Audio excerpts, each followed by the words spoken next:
Before I got to Randolph, 3 or 4 months before, my car had gotten stuck in the field behind, I think it might be a Marshalls or a Kohl's. It's in the Essex Williston parking lot where Best Buy is and Dick's Sporting Goods. I used to go behind there to this electrical power place. There's like a little access road, and then there's a little road behind it that goes into this big field.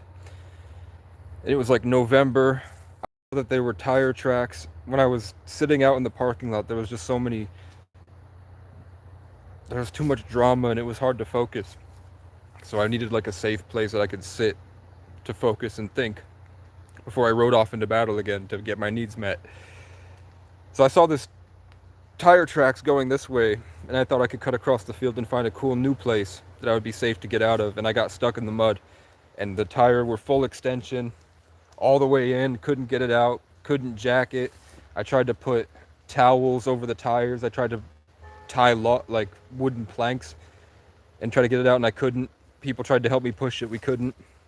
So I ended up being there from November to mid-January, and that was when the Vincent, the Leo born on the 11th, came out of the woods and said he was a Viking that had killed me in the past, and that he had this hatchet and he hacked a tree down right next to my car and said, "That's you." And then he took a 22 that he said the police had given him and shot. He was shooting at me. So I went to the police and I was like, he said he works for you and you gave him this. He's shooting a 22. If he misses trying to miss me and he misses trying to miss me and hits me in the face, I'm going to die or lose an eye. The guy's schizophrenic, or at least he's out of control. And they chewed him out, but they didn't do anything about it. And then the guy took his pistol and would go up against, put it against the his coworker's back at the gas station he lived behind. He got in trouble. But in that month, I was sitting in the tent. It was in the car, in the back, and I would draw scenes for the animated series I want to make. And in the big scenes, and going back 3 or 4 years ago, most of the music videos I come up with are all around this castle keep. And the castle keep had 2 entrances. It was small. It's supposed to be an abandoned, decrepit keep for the king to sit. And there was this red throne in the middle. And in the music video, it would be like, I grabbed my hammer off the throne, tossed the chalice, ran and dove right off a balcony, and rode off on a dragon towards the ashes. My dad's blood is full of legend, and my mother's schizophrenic. Both are addicts. I was raised alone inside the madness. I could brand you just like cattle, burn and eat you like the Aztecs. Tear your heart out, wear it around my neck to keep at bay the sadness. And then I have a bunch of other music videos around that keep. So I was trying to draw it for the animated series. There were a bunch of people bothering me there, but eventually people took a skid steer, I think, and pushed it out and got me out. And then town after town of car breaking down and angry mobs, the swaying of people coming to help, and then rumors would make them angry, and then they would show up like, "Why don't you have a family? What are you doing out here?" Even though at first they were like, "Yeah, let's help you out, whatever." But eventually I kept breaking down places, and jobs weren't working out well, and people were just like, one job wouldn't feed me, and it was a restaurant, so I was starving, and they wouldn't. I needed like 30 cents in gas just to start the car, and then I could take it down Killington to that gas station, and I would beg. Even though I don't beg, I would have tried, and stuff like that. But eventually I wound up in Randolph, and I remember that in 2023, when I would get a bunch of money door dashing, I would save up like $110 after working like 3 days, and then I would just drive around Vermont looking for a better place to live.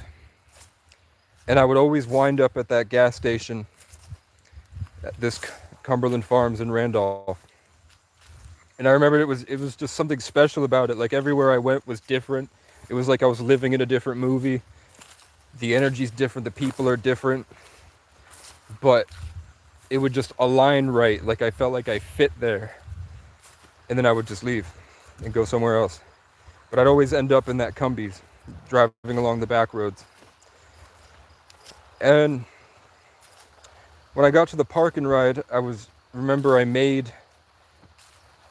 turned, with the money that Heather had sent me,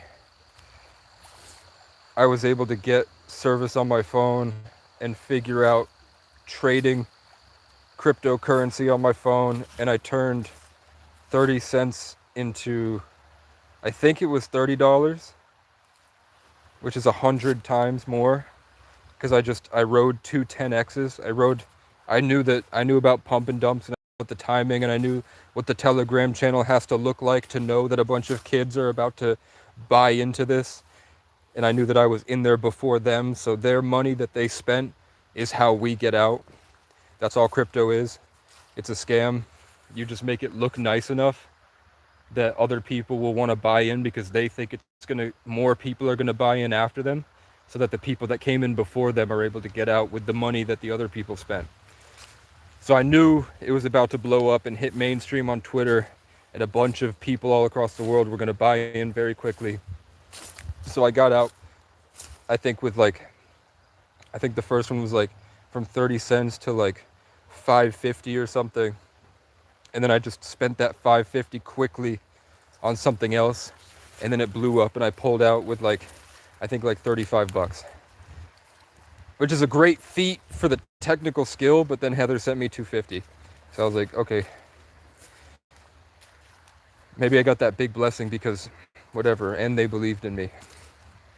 So I put it into FAM, and then it 10x'd. So I went from 250 to 2,500. And then just like that, literally, I saw the 250, I went to hit the button, and literally the power cord that was plugged into the park and ride telephone pole, for some reason, it fried my computer and nothing worked. And I lost it all.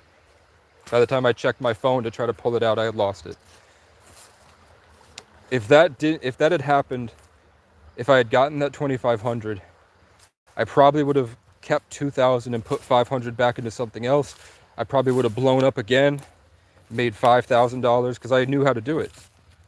At that point, I knew what to look for, when to do it, how to get there, and crypto was going to be going on all the way to August. So I could have made potentially like $500,000. Gotten in the real world, Andrew Tate stuff, worked on that stuff. But it didn't work out. And instead what happened is the park and ride got so disgusting and violent that I just walked into the woods to get away from it. After the barn incident, where she lied and said I threatened to kill her with the hatchet because of what happened with Ryan Brady in the laundromat. And I didn't even have it. And then the state police showed up, illegally searched me, stole things out of my car, and then they were coming back multiple times, and they seemed a bit more aggressive, a bit closer to what I see in the police brutality videos when I'm scrolling on YouTube. I could see they were getting there. So I would go on my phone, and I'd go like, "What's up, guys? My name's Casey, and there's an addict right here overdosing, and that guy over there jerks off and stares at me through the window, and I have these dreams I want to make, and I don't know how to get there, so we're just going to keep going and see what happens. I've been through so much stuff, and it's crazy, and I have mental illness, and I'm going to commit to figuring it out so I can be a better person that will be able to save everyone, but mostly my brother, John Michael. And I'll make the music, and I'll get buff, and I'll make the movies, and I'll make the films, and I'll find problems in every community I enter, and I'll find solutions to solve them, and I'll organize people into implementing those solutions, which mainly is just solar panels and maybe engineering a micro hydro plant that can charge a portable power station and an e-bike, and then maybe working on specifically e-bike charging stations for homeless people, not an outlet that they can sit at all day and be on their phone, even though that does help. But I'm talking about like a library has a specific locked thing specifically for e-bikes so they don't get stolen, and that has a free outlet that they can plug their e-bikes in at 8 a.m. and it gets locked in, and the library gets paid a little bit of money from the federal government to implement that new program. And all it is just making sure the bikes don't get stolen so that the homeless people can charge their e-bike. That way they can go out and DoorDash instead of panhandling, which will give them exercise. It'll help them focus. It'll help them solve their problems. It'll put money in their pocket, and they'll become an active member of the community working for $20 an hour on DoorDash, which will set the stage for them to be able to do jobs like carpentry, construction. Because the main problem for homeless people, why they don't want to get a job, is usually the overwhelming nature of the relationships. Like, if you notice, they get drama tends to hit them harder. The same way that all a crow has to do is caw, and I'm immediately in fight or flight. Imagine having an onslaught of people that don't understand your pain, practicing punching you emotionally as they go to dominate and conquer their day, seizing the day, and you're just like, stop hitting me, stop, please just show me respect. Namaste, leave the thing right here, don't touch me. And you have all these people with all these different problems and stuff. But if they can do active jobs like working on the railroad or whatever the modern day equivalent is, that was the plan. And slowly we would change the state for the better, and Vermont would be independent, which means that we would separate, not from like the union or anything, but just like Vermont would be internally focused, and instead of focusing on all this stuff, we would go back to a more like less modern way of self-governance, where people would, instead of waiting for capitalism to provide us the means to solve our problems, we would just start doing it for free. Every community would start going internally focused and figure out all their problems and find real world solutions. Like, instead of paying any money to the federal government for taxes, they would change the tax system towards paying the farmers to expand their farms and buying the means to make large grow rooms and industrial grow rooms for microgreens and different superfoods, and then completely restructuring the diet of the people here by making your tax money go to the farms and making those organic foods less expensive and making the junk foods more expensive because it has to take a truck in and stuff like that, charging tariffs for the junk food or whatever that would be, like making it more expensive to get the junk and less expensive to eat organic, which would solve a lot of problems very quickly. And then just making it easier for people to engage in nature in more than just walking around. Like larger parks in the towns, more stages for people to go on stage, so that instead of it being an event, it becomes casual for people to be practicing out on the street. Instead of like having to go to bars and wait until like 11 o'clock at night and then you guys can hang out and play, or going in your backyard and maybe disturbing the neighbors. It would just be common for these people that are usually out there strung out on drugs to be out there in a more Irish way, talking about all the things they're going to do and how excited they are for the future, and be able to get those that doesn't take like 6 to 8 months of wait lists and bureaucratic stuff just to find a hole you're allowed to hide in. And all that really takes is people who understand where the people are at, people that know the problems that they're dealing with, and people that are able to take them where they're at and steer them to a hope for a better tomorrow, and be able to manage that hope so that they can get up that step without losing themselves. The way the government has it is that once you sign your life away, it's almost like you get stripped to nothing, and then something else comes and fills you up and you become a new character. And homeless people don't like that, because of how hard they work, to how much they've been through has made them into something. So having their own trail, that they can hike up instead of having to be forced, kicked down, and then dragged onto the chairlift. And the chairlift goes a place they never wanted to go in the first place. Does that make sense? Stuff like that. So that's why I was like, I know if I keep making content, a rich person will see that even though my circumstances are horrible, it's not affecting my internal condition and I'm still able to manage. And what I found out is that it's a lot harder than it looks.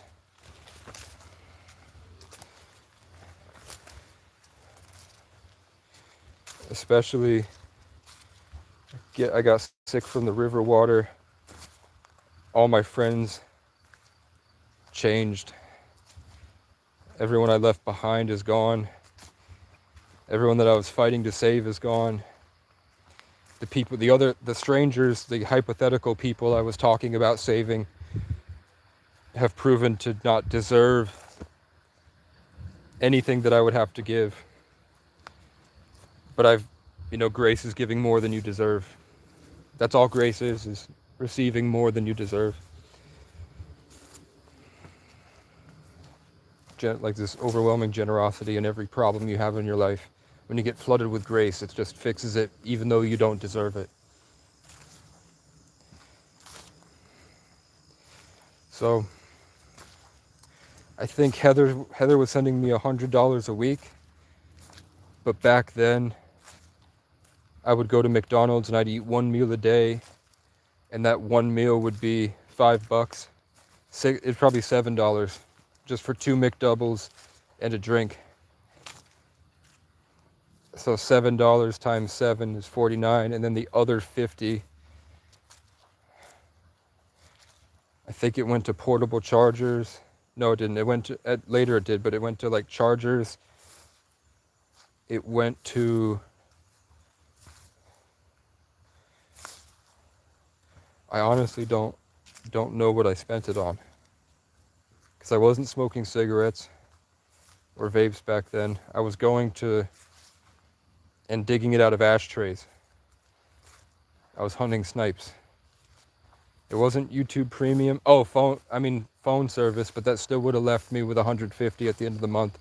I don't know where that $150 went. It probably went to things on Marketplace.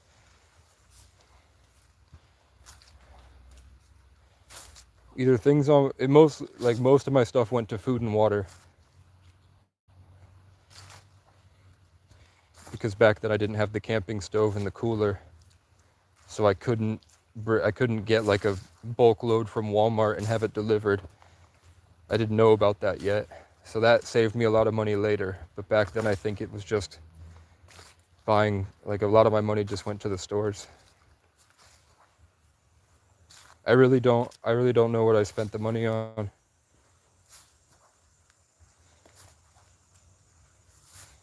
Other than McDonald's. Or maybe I went, maybe sometimes when I got really sick, I would go get twice a day, which is $14 a day. 14 times 7. That makes sense. 14 times 7 is $98. Right? Because 4 times 7 is 28. And 10 times 7 is 70. Yeah, that would make sense that $98 went to McDonald's a week and I was making $100 a week. Crow.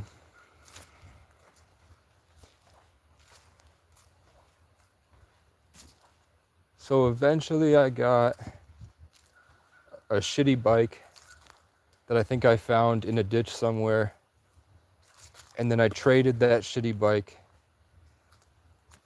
for the tires. The bike place, I think they took my tires, and I spent the money there with the Marketplace money, and I bought a better bike from the thrift store. And then I took that better bike, and at that point the state police had taken my car, and I don't know where it is, because I told them I was going to sell it for like $400, and I hadn't spent the money to register it, even though I had the note that Patrick Ibbotson had wrote me saying that Casey can have my car. I'm going to take a faith walk. And then he's like, last time I checked, he was in New York somewhere and he was wanted for fraud. But he was some guy that the homeless people would take advantage of. Like, it was either I was going to get that car and I was going to drive around New England and see my dad, or he was going to give it to two people named Jessica and Sean, who were very strung out on heroin and living in the back seat, and they were going to use it to just steal from Home Depot every day, these big power tools, and sell them to carpenters for cheap. So I took it. I didn't steal it, but he offered it to me and said he wanted to live behind the mosque. So I talked to the people at the mosque, and they said that they didn't want him there because he's weird. And I said, regardless of what he says, he's very good at understanding the Quran, and he wants to have a relationship with any God.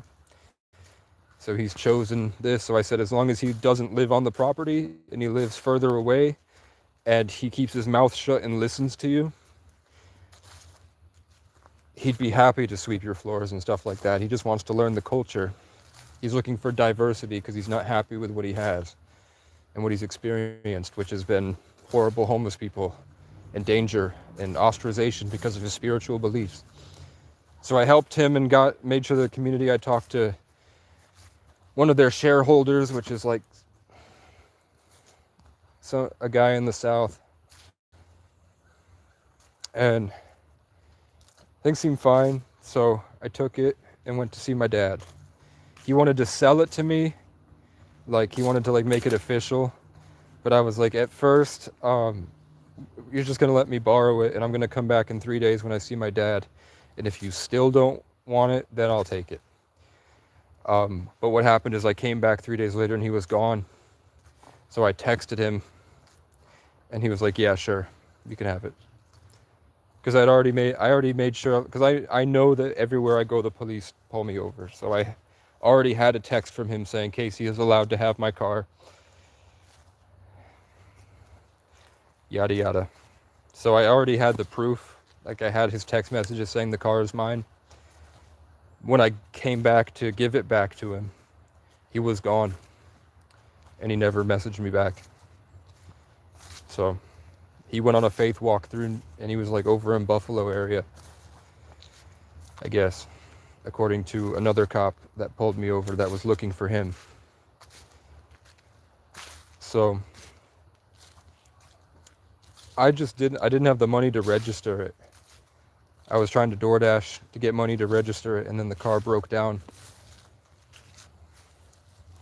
So even though it was mine, and if the state police had just talked to me, I would have shown them, like, hey, right here, it is mine. I just can't register it. They were like, well, the car's not technically his, so he shouldn't be selling it. So instead, we're going to sell it. We're going to take $300 from him and leave him out there. Because he caught us after we sexually abused a woman. I've been around enough junkies to know when somebody's fake crying and when somebody's actually crying. And that woman was taken advantage of in some way. She was not looking for help to get back to her fix. She was trying to get home to her dad.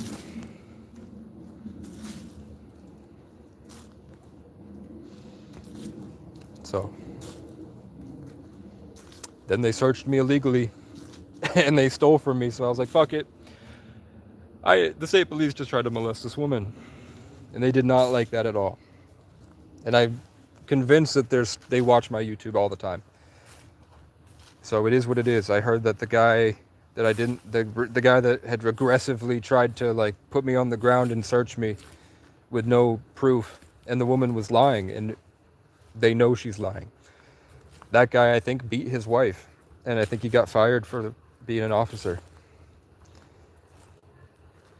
So it is what it is. Maybe I was just another step on that ladder towards getting him to break so that justice could be served. What's this truck doing here? But it was fun, man. Like, I'm glad Phil Scott did that. I'm glad Phil Scott texted security making fun of me being indigenous and trying to figure out, like, I know it's in my blood, I can feel it. I know when I'm around indigenous people, we feel different. I'm connected somehow. But there's just something I'm missing because I never had a teacher. So let me walk around the forest and have these vivid dreams and these experiences with aliens and try to figure it out. And I learned how to do bird calls and talk to crows. So I walked through, and then I shouldn't say it, but whatever, or ask me. I did go back once to the college because I had to catch the bus from Shape and I didn't have phone service. So I was at the college one more time after I was technically trespassed, and a bunch of kids showed up and they were walking around like anxious robots, and I went and I just set the intention and I held it of like positivity, and a black-capped chickadee flew right above my head, flew in a circle and flew that way, and all the kids were staring out the window like. So I tried to, angel eagle, come on down from the heavens, and then a bunch of birds flew to the tree behind me. Like they're all coming over now.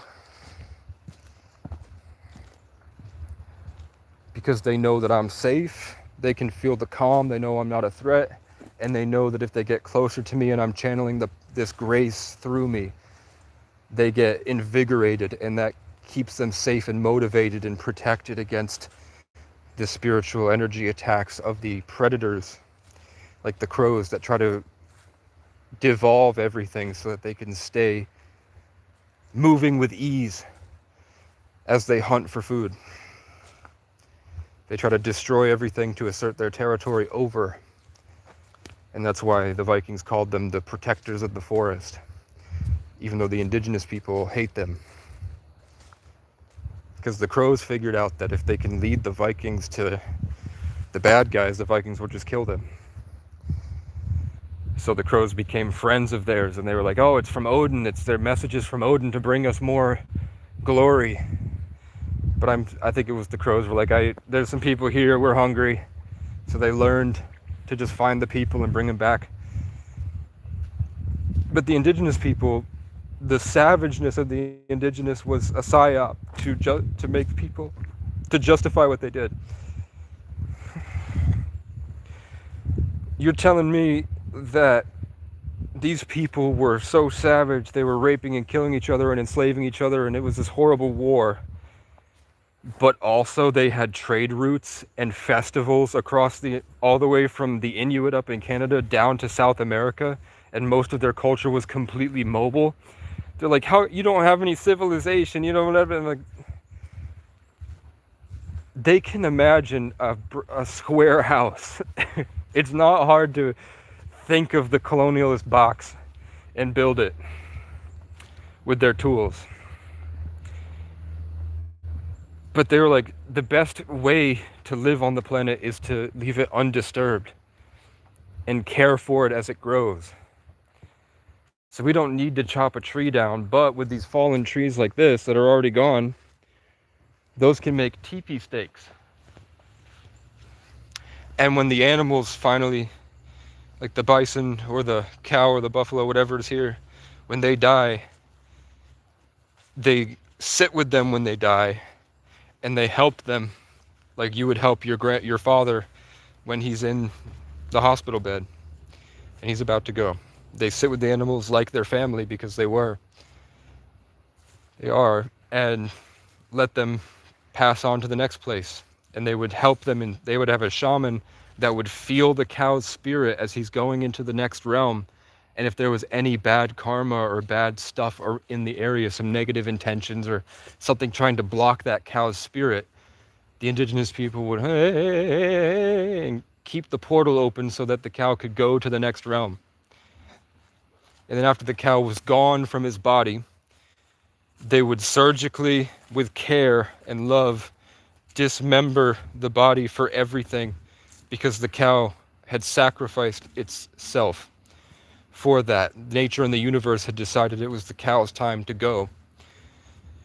So the cow knew, because the cow is not bound by the human condition. They all automatically have a connection to the other side. So they already know when they're going to go. Which is why when I hear the cats get the mice at night, the mice aren't screaming in fear. They're saying, I love you. And the children are afraid. The little baby mice are afraid, but the parents are never afraid when they die.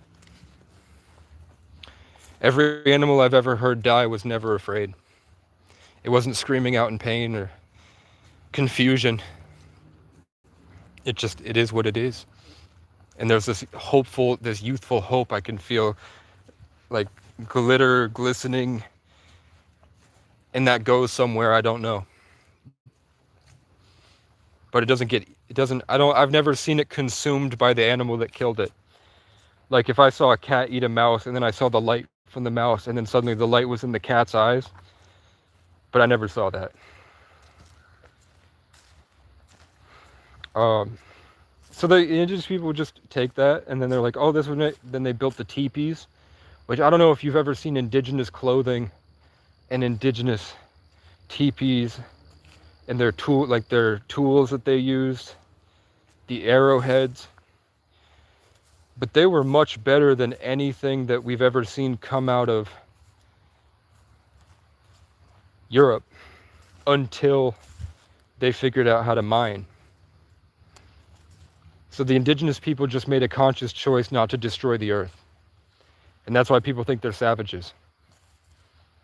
They're like, why the fuck would we dig a giant hole right here and then just start ripping things out of the planet and using them to kill each other? There's a rock here. Those guys have rocks. We're just going to use rocks. It's cooler that way, more honorable. Didn't mean they were incapable of inventing the concept of a pickaxe. They were just like, there's rocks right here. You know what I mean? And then they spent their whole lives seeing the world, traveling all the way to California from Maine area, going all the way from whatever's up there in Canada with the Inuit and the polar bears, all the way down to South America with the Incas and the Maya and their temples. So they had governance. They had the Mohawk and the Keepers of the Eastern Door. And they had trade routes. And they had history longer than ours. They had history through word of mouth, through making sure that they kept it and preserved it, compartmentalized in their mind so that they could share it with their children. And then making sure the children knew how to keep it and they didn't have all these distractions to make them forget. So every tribe had a very long history accounted for, and the mechanisms of spirituality to connect to a higher dimension, they had rituals like the Sundance, which is what I named the animated series I was making, Sundance, before I left home and traveled basically around Mount Mansfield, trying to keep this connection to myself because the world is trying to destroy me and I'm feeling myself lose myself more and more every day.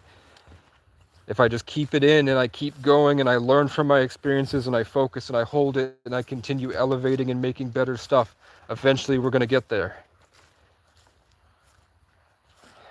Or get somewhere better than where we're at. So I was just holding that connection to whatever that is, even if it's just positivity, and going around this mountain. And then at the end of it, someone walked up to me and said, "You have Sundance all wrong." And it was a homeless guy I'd never met before, who could be CIA. I don't know. A stranger walked up to me pretending to be a homeless guy, or he was homeless. But either way, he looked at me and said, "You have Sundance all wrong." Sundance is when they put you in the teepee and they put bones in your chest and they stick bones with strings attached to them and they attach them to a pole, and you don't eat for weeks, for as long as you can go, and you just walk in circles, communicating and building a relationship with the sun.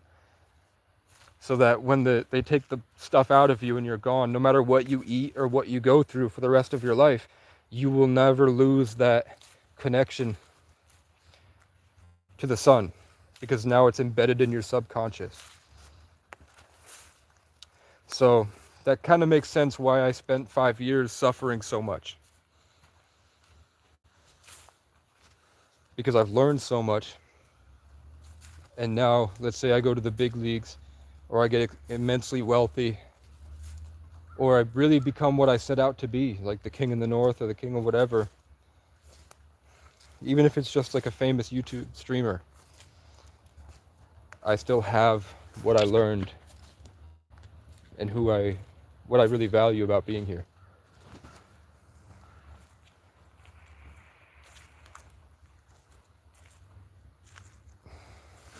So I called the principal, and she said the kids told her that they threw a stick at me that was like,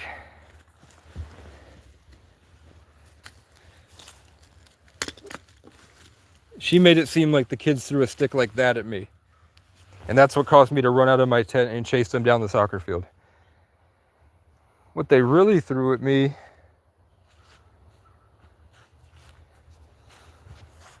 a bit fatter than this, like that, and a bit longer. Like that's 5 or 6 pounds. The other one was close. I used to work out. I used to do bodybuilding splits. I was in the gym for years. I know what 20 pounds feels like. So I don't know. I don't care that I don't want them to get punished. I really don't care what happens to the kids. I cared more that she made it seem like I was a liar. And I was like, yeah, you're not gonna. I was worried it was a colonialist cover-up. And they just wrote me off as the bad guy, and that's why she said, don't come back while there are people here. But I was like, don't you see that you guys were stressed out about me causing problems, and then God made the truth that the problems aren't from people like me. They're from privilege.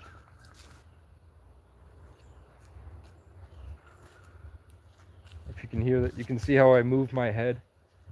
At least you can see how I move my head and see how the crows respond to it. And when I start to talk and manifest and move the energy around, the crows get triggered again. They want to stop it.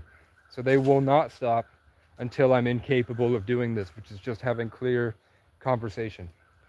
So it drives me to be a bit savage because it feels like rape. Can you hear him? Can you hear him? Now they felt me getting closer, but they didn't see me, which should prove to people that crows and all the other animals live in this electromagnetic field, that any slight change they can pick up on, so they can feel, as I'm saying this, what I'm doing. And as I'm getting closer, because I've been learned into being in tune with it, I can feel the crows and they can feel me. When I close my eyes, I can see them. I know where they're all at. There's one over there. Caw. That was too dominant. I have to be casual. See?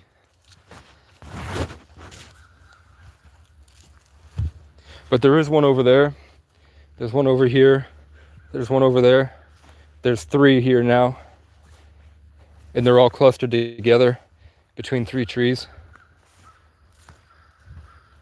There's one over there.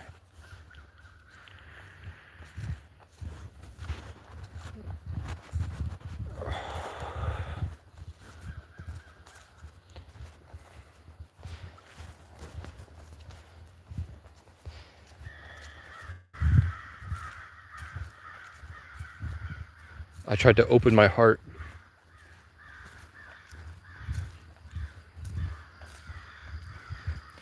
Now, if they can't see me, how would they get so on alert? But they can see all the spiritual attachments. They can see how I'm woven. And they can feel me approaching.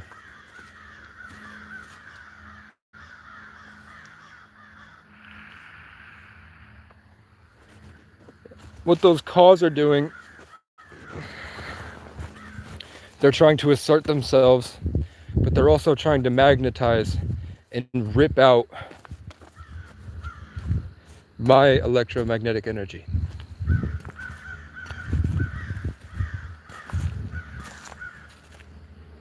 But I have a barrier. I'm protected today.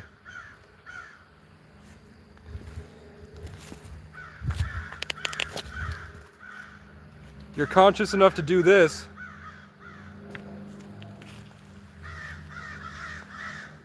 I lifted my arm and he turned around. If you're conscious enough to know this, how come you guys aren't conscious enough to know that this is how it feels for me? And you guys don't care, huh? When you get a taste of your own medicine, it doesn't register to you that this is what you do to other people.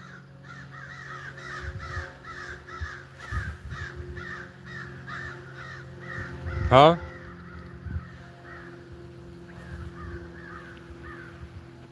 It sucks, don't it?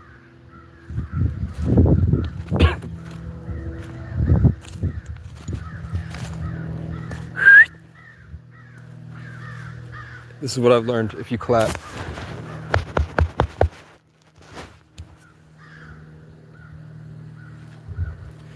They don't have hands, so they don't know what clapping is. They just hear a loud noise. Can we be friends? Come on, guys. Let's be friends. Let's be friends. I talk low because I'm a monkey and you're a crow. It is what it is. I don't like it either. I tried to feed them today.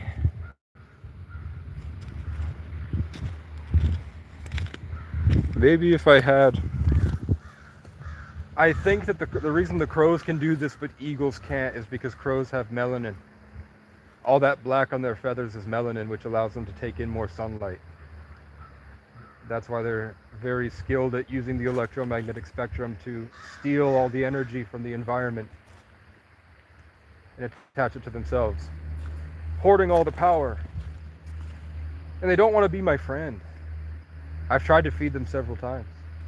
When I finally get the God's anointing and protection, they stop cawing and they start going, yum, yum, yum, yum, speaking in tongues at me.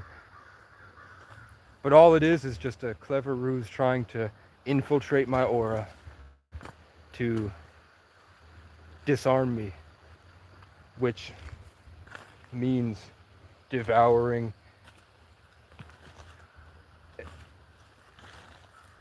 the systems in my subconscious that allows me to filter and control and channel energies. They're trying to take away my ability to daydream because they don't like it. But what I've come to learn from being around the crows for years is I'm not doing a dishonorable thing. I'm not disrupting their environment. What I'm doing is just dismantling their chaotic dominance by killing off all the other animals. The crows come in and they hurt everything and they make everything afraid, and then they hold control over them all so that it's easier because all their prey is weaker and they can't think, so they do sporadic chaotic movements instead of strategic ones, so that when the crows go in for the kill, their prey can't get away.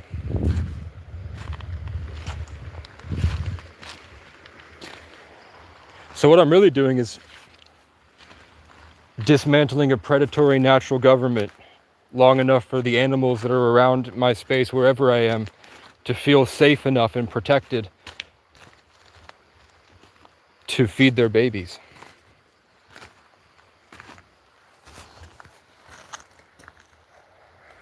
I don't know if you saw it, but after the crows left, a bird came out of hiding in those bushes right there. See? Did you see him? He just escaped where he was hiding. There he is. Right to left. And now he's going to where the crows were waiting. I'm assuming they probably just ate that bird's kids, and they were waiting for the bird to come back. and the bird was hiding in those logs. And then once I scared all the crows away, the bird escaped, hid in the trees, saw that it was safe, and then flew back to its nest. Even if it feels like they've destroyed my core and I can't hold on to the humanity that I had just earned by walking and talking to people, if they just rip me to pieces and now I won't seem attractive to the girls who like to feel the aura when I go to Cumbies, I'll seem like nothing. They'll look at me and see emptiness, and they'll equate that for me being a beta male. They'll think that I'm a beta that got dominated by other guys, and then the other guys pick up on that and they try to ride the high and hold their power over me. And it's Stanford Prison Experiment. You give anybody power and they lose themselves almost immediately.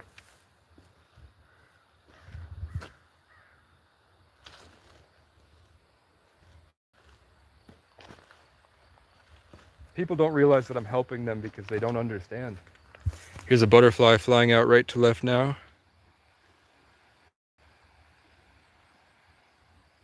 You might not be able to see him. All the things the crows were trying to kill are now enjoying their day. Are trying to.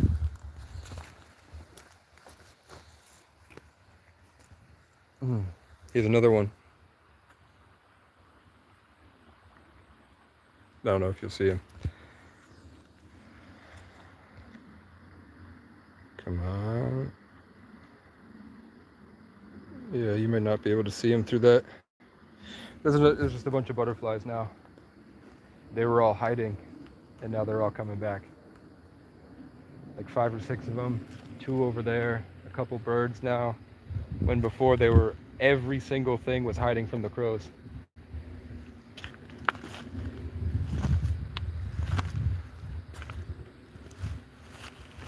So,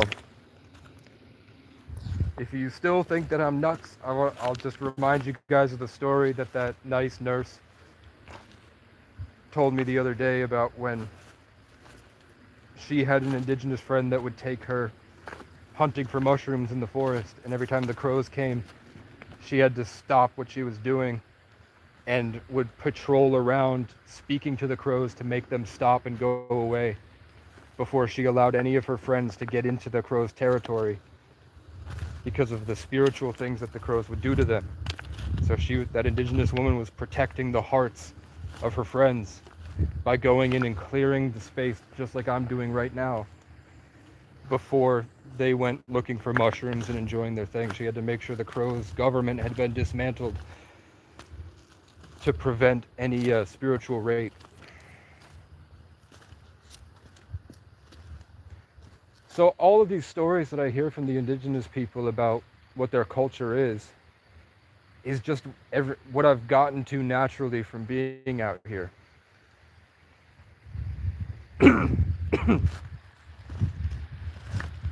Even smoking too much.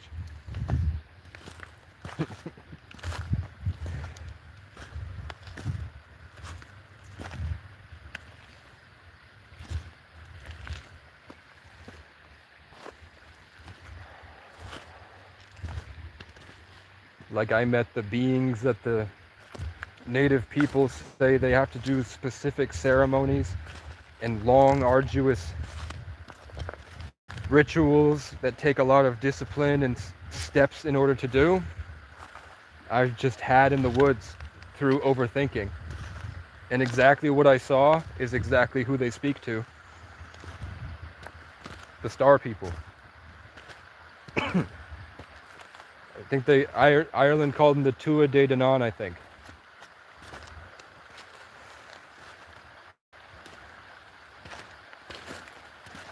And the Fae. Or here they call them the forest spirits. An indigenous woman I met on the bus. Hello, bird. Flying right above my head. Another indigenous woman I spoke to said that those things talk to you and come to you when you have done a great thing for nature. The only way that you can speak to these beings like I have is after you've overcome something glorious for nature. Like you've done nature a great service and honored it in a way that it really respects and appreciates you. You have to earn it. I don't know about the mantis people, but I know that if you look it up, there's like over 1,000 videos on YouTube about people's experiences with them. And the way that they spoke about the mantis people's personality and how they operate and how they act and what they're like is pretty much exactly what I experienced. Like they say that they're more emotionally intelligent but less emotionally vivid, which I think happens to any genius, is that they lose their emotional thing in exchange for logic and knowledge. The big one that I saw, the last time I saw it, it was trying to crawl into my body and sort of take over because it was going to help me create things. And then I went to McDonald's because I was going to McDonald's every morning to charge my phone. Where I sat in the McDonald's, somebody put a little sticker of a praying mantis with burning eyes and a burning heart. And then when I was at Cumbies the other day, some guy wearing that logo on his shirt showed up, and I talked to him for a little bit, and he was indigenous, not from here, and he works at it's a cannabis company. That's their logo. But for me, it was, I had this experience with the mantis people, and then all of a sudden there's a mantis sticker where I sit, like in the window right next to me like this. But when I spoke to it and like really tried to communicate with it, when I saw it physically, when I literally saw it just like standing over there during a full moon last year, a big dense energy came over the cabin, and they walked out from the side, and it was something that looked kind of like me if I was old, and I felt like he had committed suicide, and he was full of the natural energy, like this darkness and this vivid, like strong energy that you would probably get by living in the woods for your whole life.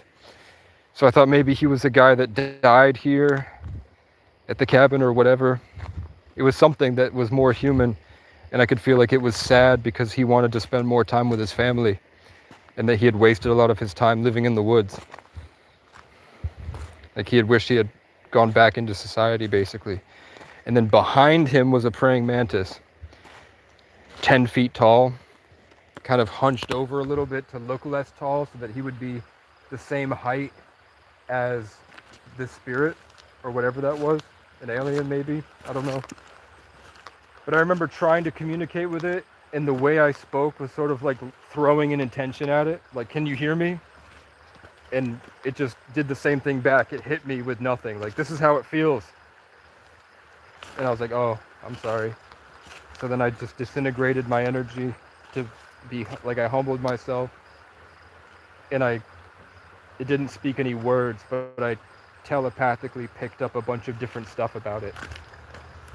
Like I unpacked a lot of information that it had around it.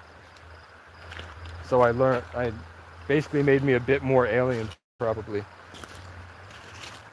But the last time I saw them, the blue people showed up and they had spears and they were attacking the mantis in my mind, trying to get it to go away. Stop trying to possess Casey, leave him alone. What the hell is this? What the Helion? What the Heliante? Looks like a very old tarp. But yeah, that's what I do. Some days are better than others. Some days I can't function at all. And the best thing for me is to lay in bed in my tent and watch TV. And just in my subconscious, I'm working through the big problems that I went through, some traumatic stuff, and channel it, change it, alchemize it into something better. And then when I can get back on my horse, then I ride into battle again. And there's just no way that I'd be able to do that if I lived in Section 8. I'm glad that I was forced into Section 8 when I was 19 for a couple years to see that I never want to experience that again. And then that is not the way to help these people. Locking them in a box where you can hide them from the world isn't the way to help them. It's the best way for people that don't care about them to solve their problem. And it was horrible. It's horrible. Everyone that I meet in Section 8 that isn't from a village from another country can't do it. The people from a village in another country love Section 8 because they're so grateful to have like a microwave and a safe place, and they're able to not let the relationships with the people in the building affect them at all. They have a strong mind, and they came from bad circumstances. So and they usually are actually helping the people in the Section 8 to function. Like everyone I met in Section 8 in Burlington had stories about the people from another country that were living there that would actively take steps to go out of their apartment and visit with the people in Section 8 that had schizophrenia and stuff like that. And they were helping them. In Brattleboro, my experience was I was locked in a building with 2 pedophiles, and one of them was like a wizard. He did like witchcraft. He said he had all this stuff from when he lived with the Navajo, and he learned a lot about that, and he was using it to groom people. So he tried to molest me. So then living in the building with the guy that tried to molest you while I was still trying to figure out all this stuff was horrible.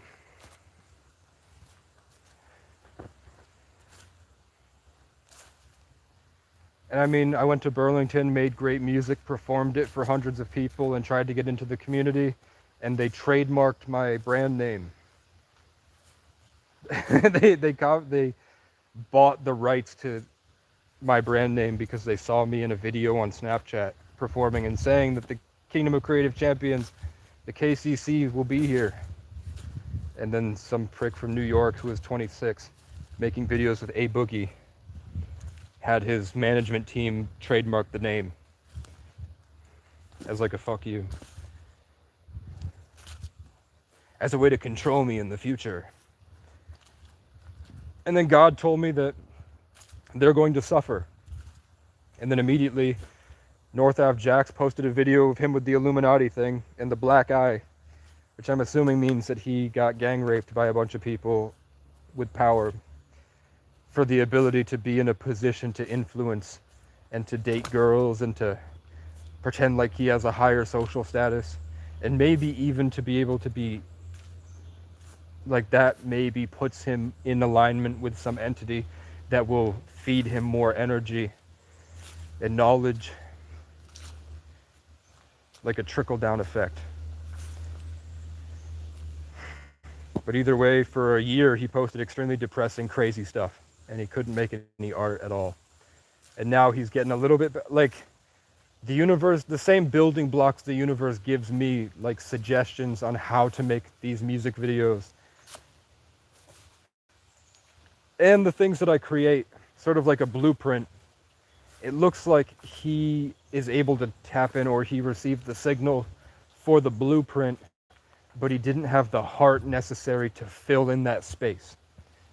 So he puts out art that looks really nice, but it's hollow on the inside to people that have a whole heart.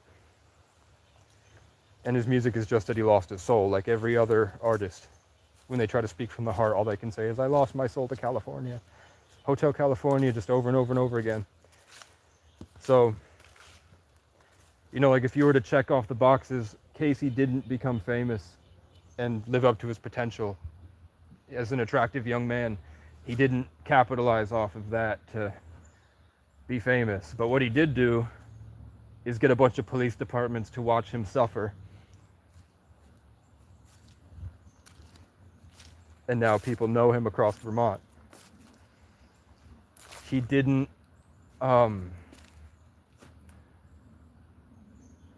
build a compound in the woods and start saving homeless people and build a routine for them and take them under his wing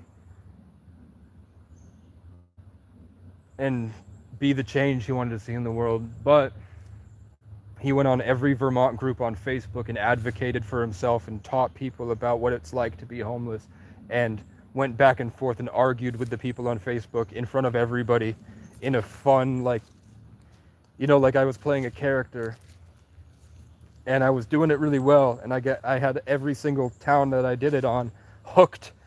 Like, my story would get, when I posted on my Facebook story, it would be like one person that's friends with me watching my story, and then like 300 to 500 strangers that saw me in the Vermont groups that clicked my Facebook and clicked my story.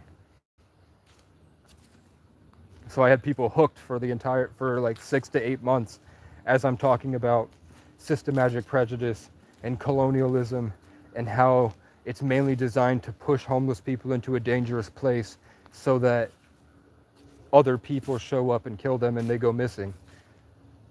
And that what the homeless people really need is space where they're safe, like an acre of land that they can be on for a couple months and rest. And then the next step I've learned after that is, let's figure out how to get them onto a farm where they can work for free and take care of animals who naturally embody unconditional love, which is the medicine that they need for their sickness of being beaten down by colonialist society. If they can get something with unconditional love that loves to spend time with them and lets them be themselves, where they don't feel like they have to put on a show and like be the raccoon in order to survive. They're allowed to stare at the white women passing down the street. They're allowed to make eye contact with people. They can do that with a cat in the woods. They can hang out with the cat. So if we can get them from their safe location where they can process and change their bad habits, which will take probably 6 months. Then once they're rested and things are good, slow introduction to the community. And it'd probably be better for them after they realize that they shouldn't work a normal job and that they don't want to go back to colonialist society because it's sick and it's wrong and it's just spiritual rape, and the people that are still stuck in it don't understand. And they don't care because it feels good. Instead, we move them to a woofing farm. We make an app for woofing where there's all these different farms and you get reviewed by the farmers and you can review the farmers. You have a separate tab where you can personally solve your personal dramas because we're all drama queens. So instead of having that affect the app, you can just have a private whatever with them, spat it out, whatever. And then you get reviewed, and the more good reviews you have, the more likely other farms are going to want to take you. And then as the e-bike revolution takes over and people can naturally take a tent, a dog, there's a power station, a solar panel, and their supplies, and take it on an e-bike that won't break down and it's easy to fix, then they can start to migrate out of Vermont and start to go to different places and experience more of life because nobody wants to be trapped. And then they have this huge network of farms that they can all go to. And that's going to open up solving these traumatic instances, keeping people stuck in the bottom, fighting, whatever. And it will give them an alternative to their habits. And then all I would do is just, once I get all that money, then I would just be going to the different farms with probably grant money and GoFundMes and a YouTube community, and going to the farms and being like, okay, you need... So like, just as I'm looking here at all this, I'd say this is cool. You have a lot of nature here. We don't want to disturb it too much, but with the feng shui, say like this is a pretty hot area. People are going to be coming in here a lot. So I would go a bit further down, like over there, and we'll put just one cement block. Or if I really feel like nature isn't happy with that, we'll find some like pressure treated wood or something that will not go bad and not cave under the weight. Or maybe just stone, lay stone, and then put a tent canopy with mosquito nets and put pull-up bar, dip station, bench press, squat rack, and maybe QR codes on their phone to videos that show them how to do the proper form. And we'll put a mirror there so that they can monitor their form and they can learn growth over consistency. They can solve all their problems by channeling it into physical exercise that releases the endorphins, which will give them a better high than they'll ever experience on heroin, because it's earned and it's satisfactory and it's in tune with God, because the universe loves growth and progress and evolution along a linear path. So they will actively be fighting their demons to go in a better direction. And that's when you look at, coincidentally, if you look at the Phoenix House in Boston, the Phoenix Gym, in Brattleboro, there's the Phoenix House. If you go to the Phoenix Gym in Boston, it has a 90% success rate for every addict that's gone in that has never gone back to the drug. And all they did was just have an unconditional loving community of like 100 people that all got together every day and went on runs, worked out in the gym, did gym training programs, and they just worked out all day. After like 6 months of working out with people that have the same mindset like that are making progress, and they have people farther along in their recovery journey, instead of just sitting around and talking about it, or being stuck in the retreat in an institution where all you do is sit there and lose yourself in a box. They go out and run together, and they go out to the woods and hang out. Phoenix Gym, Phoenix, the transformation. Scorpio into Sagittarius, through Sagittarius. The scorpion at the bottom turning into the firebird and riding off into the sunset. So that's what I would do. I'd go to the eco villages and we'd build the gyms. I wanted a list of engineers that could help me design portable water wheels that you can attach to your Jackery power stations. So even if the solar is bad that day, instead of having to go into public and like beg for an outlet and have to deal with telephones and people calling the police, you can just go to the same river that you're camped at and leave the water wheel going. It's just I haven't found a way. Like I think if you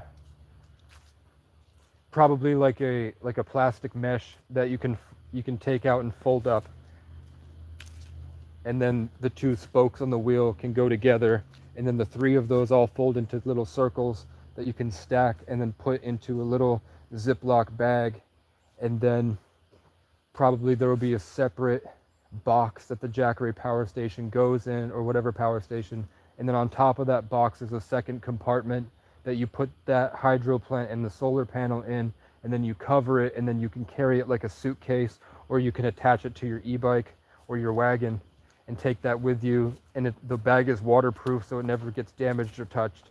And as long as you don't just throw your garbage in there, hopefully it will last you. The problem is I don't have money or people to do that, and when I post on Facebook, they call me a schizo.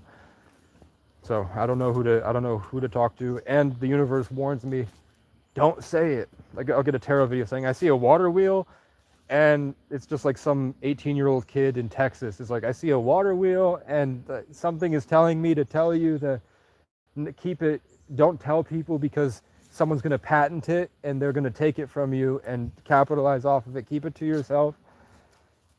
But that was 8 months ago. And then sometimes I get a video that's like, okay, I see a polar bear and the number 33, and oh my God, and he starts bawling his eyes. It's like, I can't believe you went through that. Oh my God, I'm so sorry. And they're like, just know that there are things that love you so much, and they're so proud of you. Your ancestors are here, and they love you so much, and you're the bravest one of your bloodline. No one can go through what you went through. I don't ever want to. I don't know what you went through, but I felt it, and I hope it never and it's just a rite of passage, man. I can see what's coming for you, and it's great. You're a badass. And sometimes, like when I'm really depressed, for like a week straight, YouTube will give me the people see it. It's like they sent the signal out all at once. And like 17 different people got that message.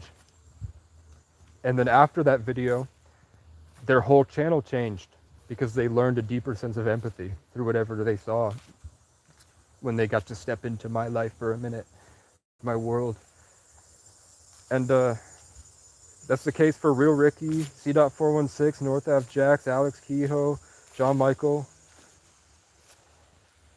Epic Mealtime, Zerka, GG33, Gary Greenberg, Aiden Ross, Matan Evan, all these different famous people that I've met that after me, complete overhaul, transformation of their artistry. They've all became realer, more competent, funnier, because something about me changes people. So that's just why I make content, I guess.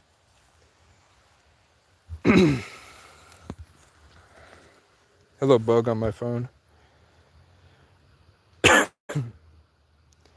That's really all it was.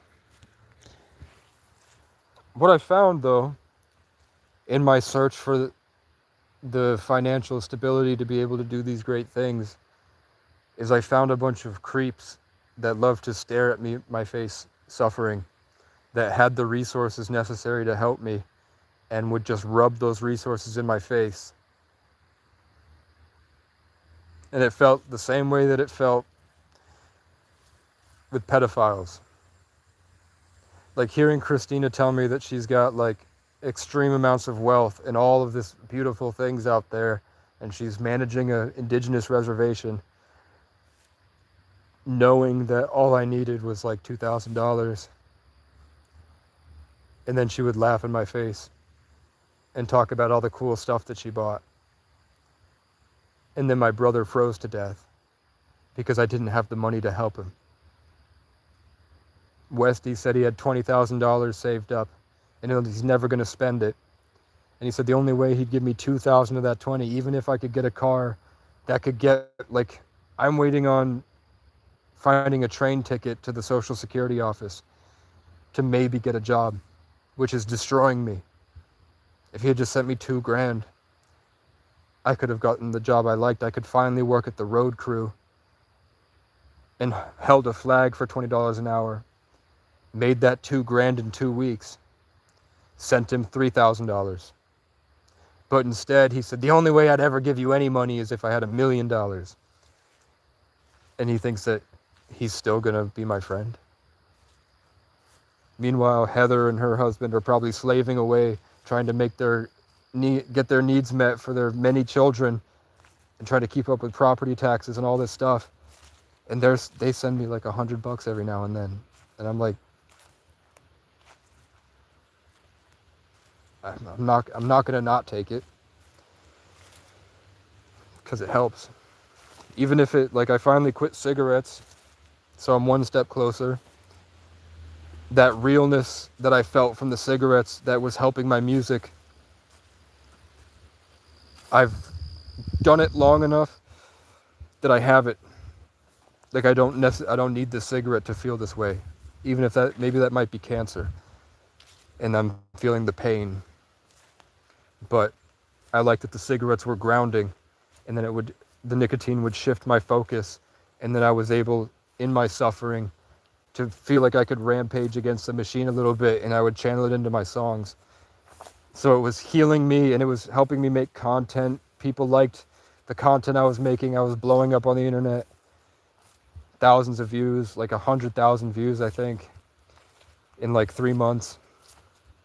So that's why I kept smoking, trying to hold on to that feeling. And then it became, the Morrisville saga was really painful for me.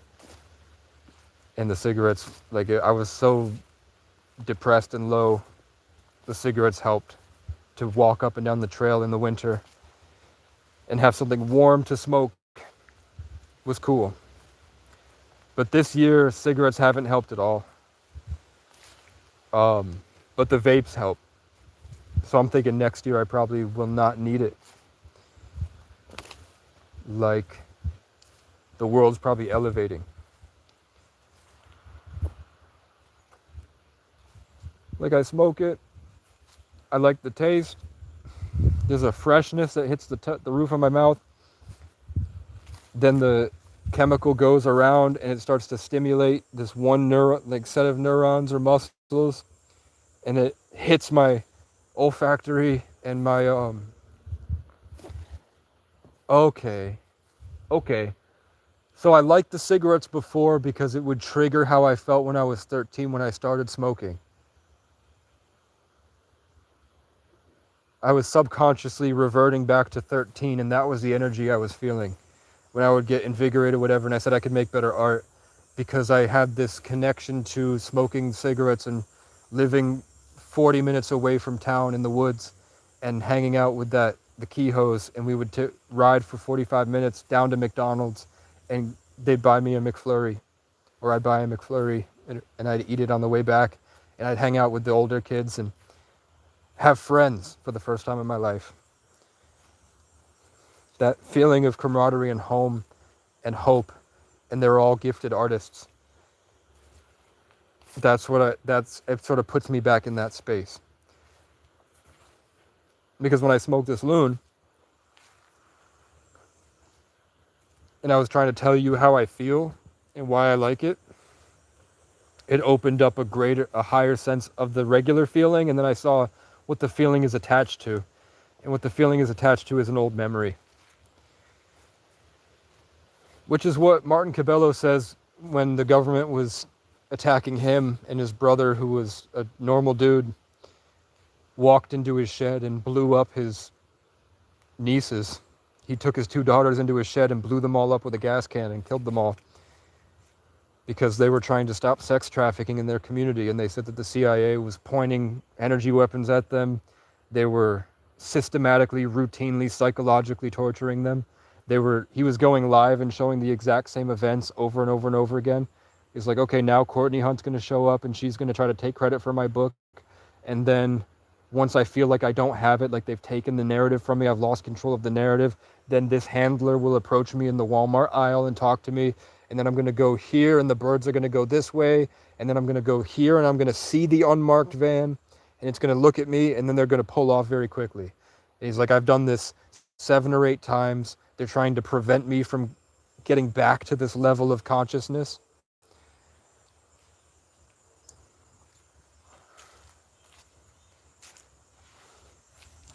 But he didn't articulate it the way I did. He sounds like he's up here talking like this and he speaks in code. And he's buff as fuck. He's huge and he's ex-military.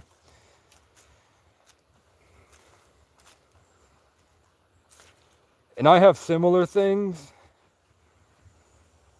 Mine is more, basically it's like an inescapable truth about a higher intelligence, or at least a more intelligent entity that isn't human operating in our everyday experience. Like, I took a picture with my foster brother, John Michael, and we had our thumbs up and we smiled. And then at the exact same time, on the exact same area of latitude over in Tokyo, Kai Cenat met, or wherever they were, I think it was Tokyo, Kai Cenat met Ray. And at the same time that Kai Cenat met Ray, and they took a picture of them looking red eyes and down and evil and hollow inside, and they took the picture of them together with the 2 fingers, we were full of light on the other side of the world with one thumb up, happy. And John Michael's dad is Ray.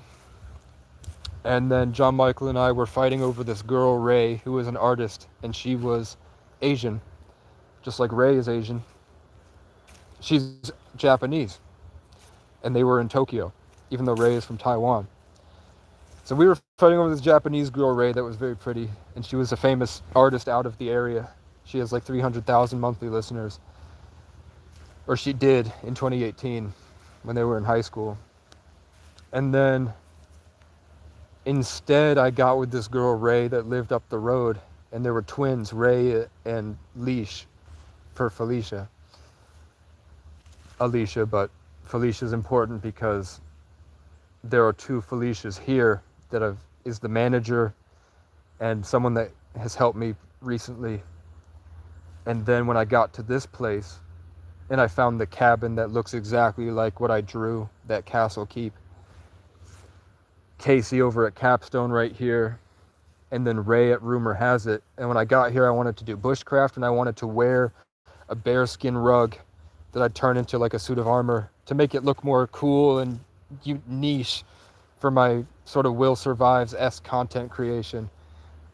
I didn't want to be a Will Survives, I wanted to be a Casey Francis O'Brien, so I wanted that bear rug, and then I go to Rumor Has It, and there's a bear mount that was sewn into a fur coat, just right in the doorway.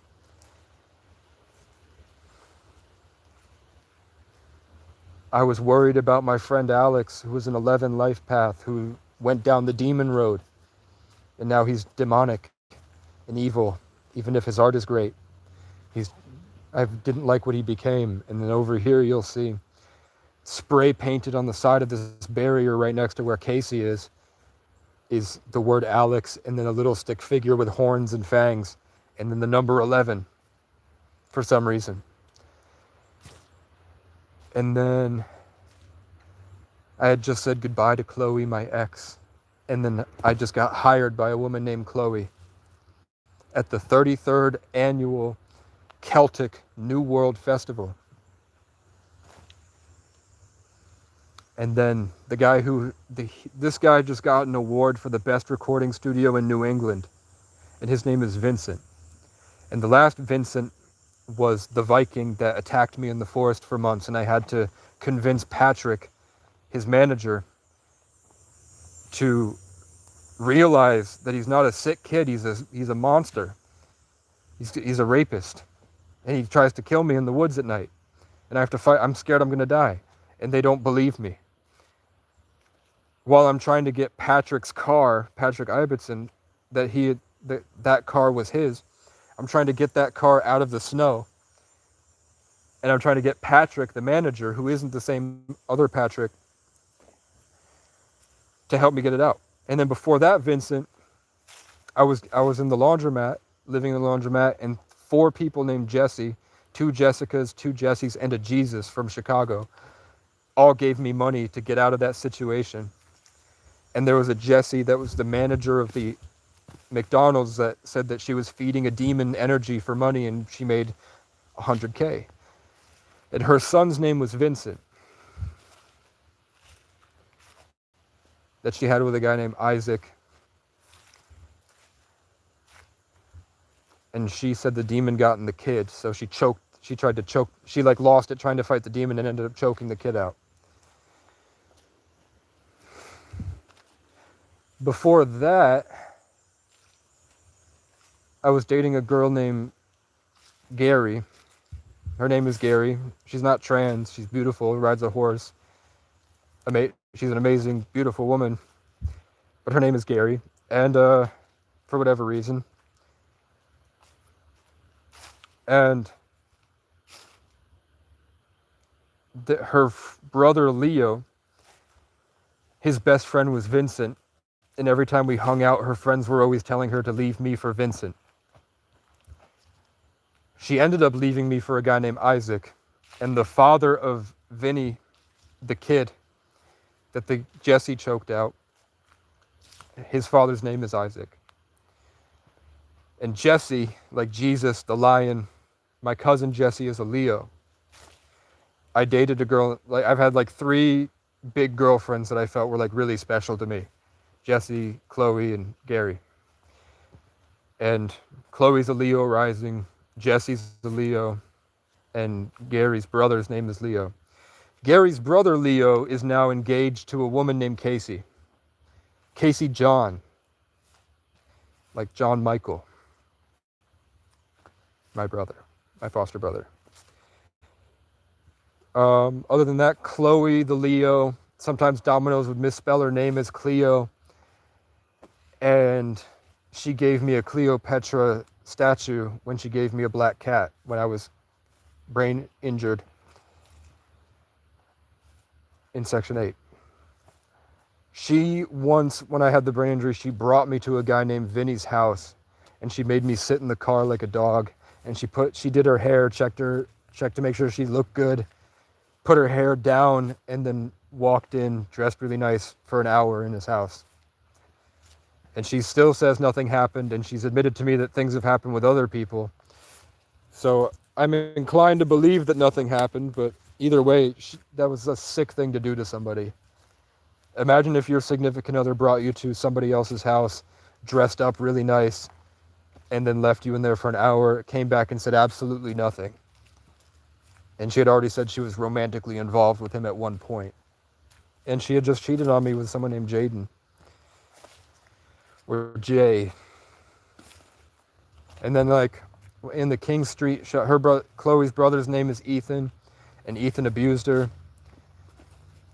I go to the King Street shelter because Handy's Towing stole my car, and I was homeless and in the snow, hiding in the Home Depot shed. So I got into the youth shelter, and in there is Phoenix, Ethan, Jaden, Noah, Vinny, another Vinny, Cade, who is this tall red hair, and then Joel, and then the Sean, which is Irish for John, Shauna, was overseeing with Aaron and River. And then there was this girl that was my age named Lindsay, who was a Leo. And then, so we already have, oh yeah, and then when I was 13, that guy Alex, his best friends were a Vincent, Vinny, and a bunch of other of the same names. And my dad's name is Gary, and he's a Leo. Leo Libra, and Gary, the girl I dated, is a Libra, and her brother is Leo.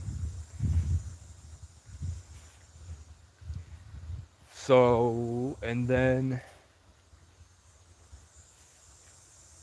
that's my inescapable truth, is like, even if like Martin Cabello says, every day, no matter what happens, he's going to have 3 or 4 of the same synchronistic, torturous experiences, because they'll never tell him it's real, but he can recognize the pattern that it's real. I have, no matter where I go, if I like went to Hawaii, or I went to Miami, or I went to Timbuktu, I know when I get there, there's going to be an Alex, a Vincent, a Gary, a Libra, a Leo, a Chloe, a Felicia, a Ray, Isaac, and they're going to have it's going to be a very similar relationship dynamic to what I've been experiencing in cycles since childhood. That's my inescapable matrix truth that drives me crazy and keeps me from having a normal conversation with people, because I have to tell them. When I'm hanging out with people, I have to say, hey, I asked God for a specialized bike that was red and black, and I'm going to show you. Come with me, guys. It'll be like a 5-minute walk, but we're going to talk as we go. So remember, last Leo season, I manifested a specialized black and red bike that was worth $1,000, because I sat there on stream and said, let's do a group prayer and let's ask God for the bike. And then I walked down the street that night. I just was like, let's take this road. I've never been down this road. Went down that road, and a homeless person had wiped out on a stolen bike, and it was exactly what I asked for. So this year I asked for a bike that I could attach, that didn't have, it can't have the shock absorbers, because if I put an e-bike attachment on it and it has the shocks, it's gonna flip me over the handlebars. So I needed a bike that had the no shocks. It had the metal attachments to the wheels. And I wanted a motorcycle, but I wiped out on my bike. So I'm like, that's a big jump. I'm not sure if I'm fully ready for a motorcycle yet. So those were the parameters. Like, if I prompted ChatGPT, I would say, get me a specialized black and red bike that's like one step closer to a motorcycle. Hello, bird. I suddenly got a hit from the universe before that bird called that said, make sure to take a different route so that you don't go behind Capstone and trigger a relationship with Casey, because it will ruin my day. Casey cannot hang out with cancers anymore. They fuck him up. The locusts have started. To me, that seems like shimmering white and purple. Like when I hear the locust, to me it sounds like light reflecting off of like bright white mirrored surfaces, and the light reflection is purple and pink. That's what locusts sound like to me. Okay. What time is it? 1:30. I think I'm just gonna keep my stuff here for the weekend. They said that an hour ago my guitar was sitting there next to my pull-up and dip station. The problem is it's heavy. I need a truck. And no one I called will help. Even though they go through town, all I'd have to do is load the thing onto the back. They drive, I think it's about an eighth of a mile maybe. It's not far, it's up this hill to the right, and then a small decline, and then it's right there. But it's loud if I were to try to drag it across the cement. So here I can show you that this is where Casey is, and sitting right outside Casey's work is the evil Alex 11 life path that I was talking about. So for some reason, someone just decided, as Alex the 11 life path is bothering me because I feel like he's demonic, someone just casually put this here. I don't know why.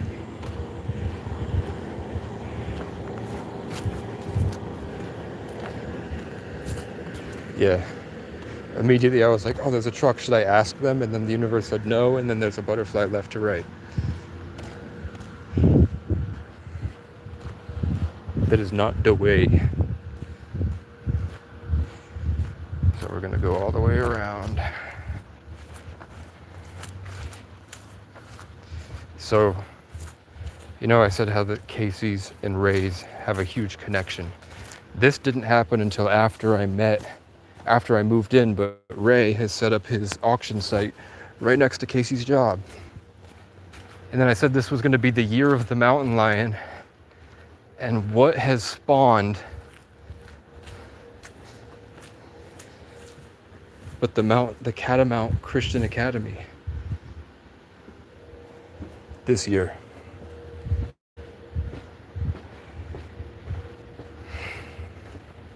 They say this is a pretty happening joint. I thought that was Carol. You're not Carol, are you? Sorry? You're not Carol, are you? You look really familiar. No, I'm sorry. You're good. Looks just like Carol.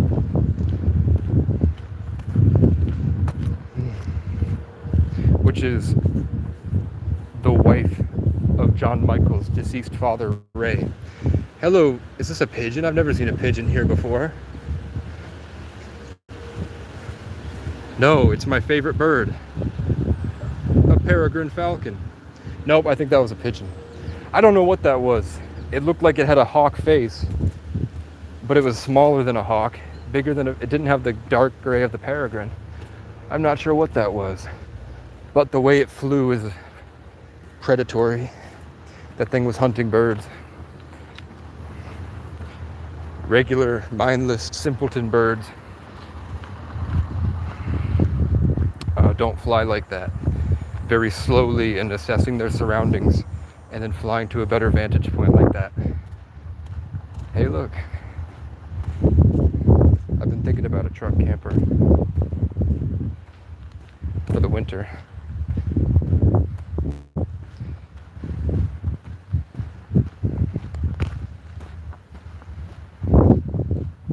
That's pretty cool.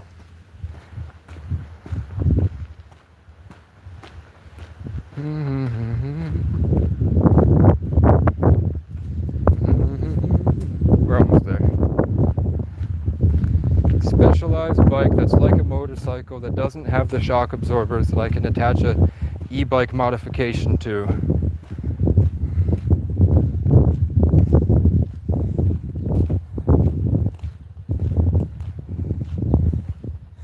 And now it's just here behind the Catamount Mountain Lion Christian Academy.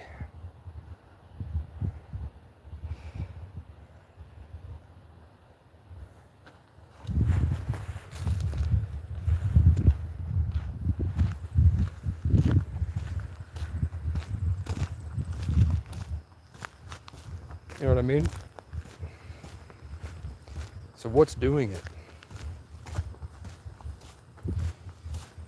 What is making these things happen?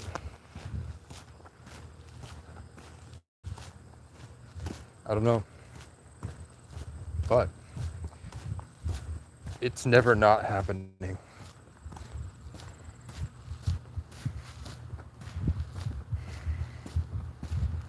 And sometimes I'm put through torture for like long periods of time. Like 2 weeks. 2 weeks I'll be like I can't think, I can't feel anything, and all it is just people are treating me horribly, doing bad stuff to me, and every time I try to get myself out of the situation, it doesn't go well. And then after 2 weeks of resting and fighting, then there's a big thing, like the kids trying to drop the log on my head.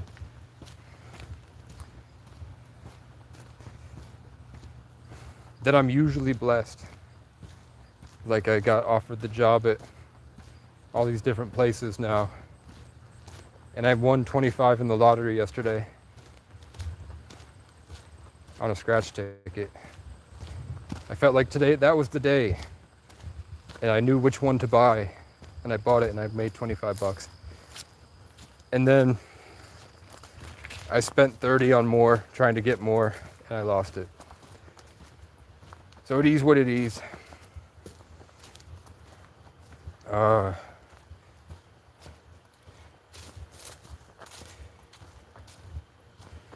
If I take the bus back up,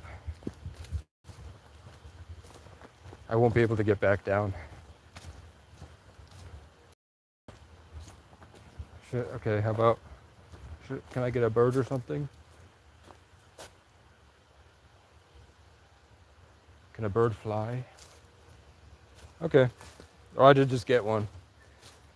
And it seemed very uppity and excited.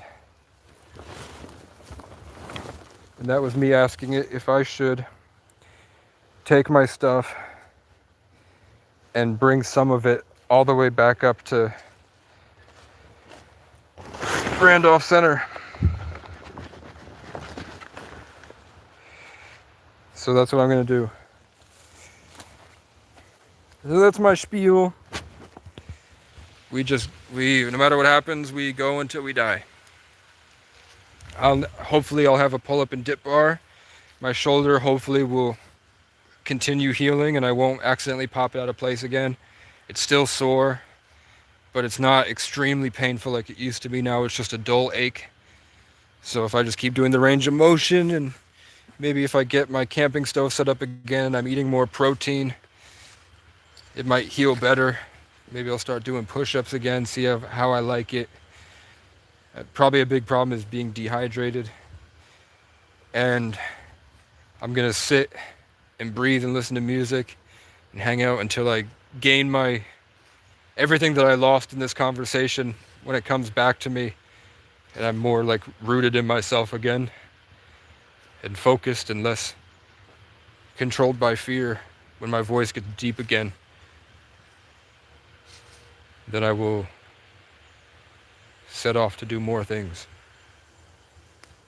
and keep working on my songs.